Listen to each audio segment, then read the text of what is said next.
Hi, church family. Ashley here. If we haven't met yet, I have the privilege to serve as the Director of Connections for the Capital Pres family. Here we are, together on day 107. So let's take a look at Psalm 107. Psalm 107 is the first psalm in the fifth and last book of the Psalter, and holds a place in the top 10 longest psalms. So in our few minutes, I'm only going to have a chance to read a few verses from it.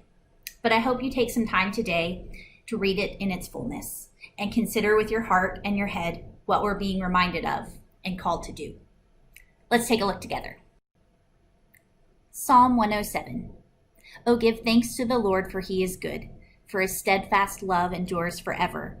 Let the redeemed of the Lord say so, whom he has redeemed from trouble, and gathered in from the lands, from the east and from the west, from the north and from the south.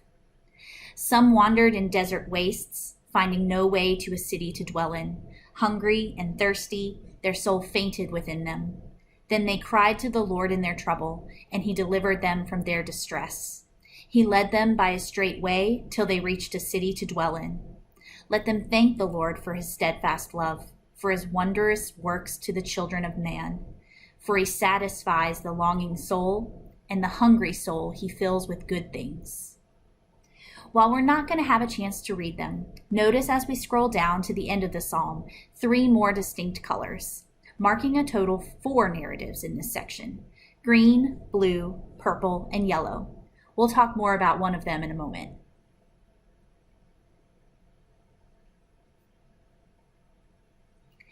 Picking up in verse 33, he turns rivers into a desert, springs of water into thirsty ground, a fruitful land into a salty waste because of the evil of its inhabitants.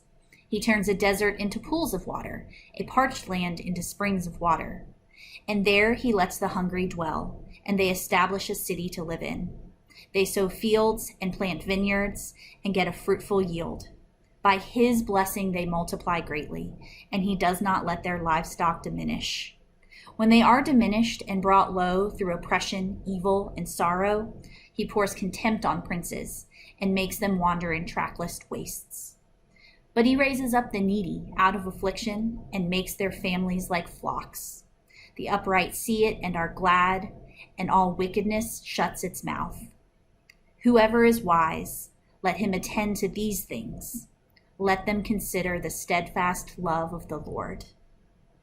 Okay, friends, let's jump back up to the top and take a look. Verses 1 through 3 offer a reminder, which is our strong theme of this whole psalm. A reminder to be thankful for who the Lord is, for he is good. Also a reminder of who we are, who we were, in trouble.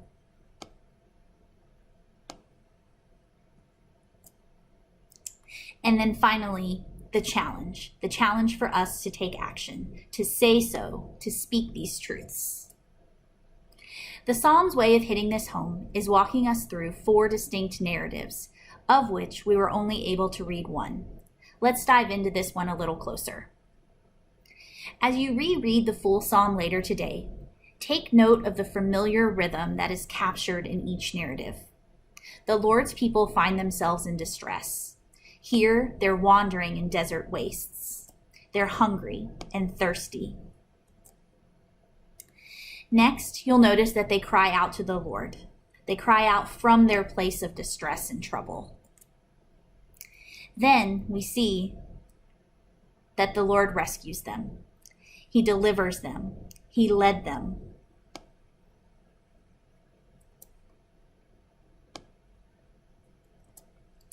And then finally, there's a call to be thankful to the Lord for his steadfast love.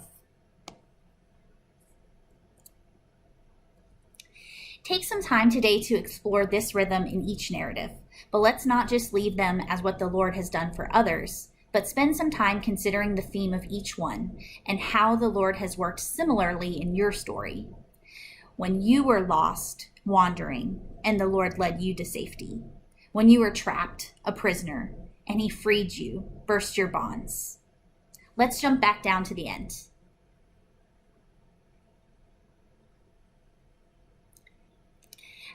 As we pick up in verse 33, you'll notice that the structure of the psalm changed from capturing a people's story to offering vivid pictures of God's power to transform and his sovereignty over all things. You'll notice rivers, land, cities, people, power structures. He captures imagery of bad things happening and good things happening, what we may perceive as cruel or kind. But ultimately, God is good, lifting and multiplying those who are needy. Aren't we all? Friends, we find great hope in the sovereignty and goodness of God. Just as he redeemed the circumstances of and fulfilled the promises to those in these Old Testament narratives, he has done the same for us through Jesus' death and resurrection. Listen to verse 14 from the second narrative, which we didn't get a chance to read. It says, "He brought them out of darkness and the shadow of death and burst their bonds apart." Here it is talking about physical captivity, but isn't this true for all of us too when we were slaves to sin? God is the same yesterday, today, and tomorrow, and Psalm 107 reminds us to attend to these things and consider the Lord's track record, his steadfast love, and rest in that. But it also calls us, those who he has redeemed from trouble by his mercy, to say so and give thanks to the Lord, for he is good.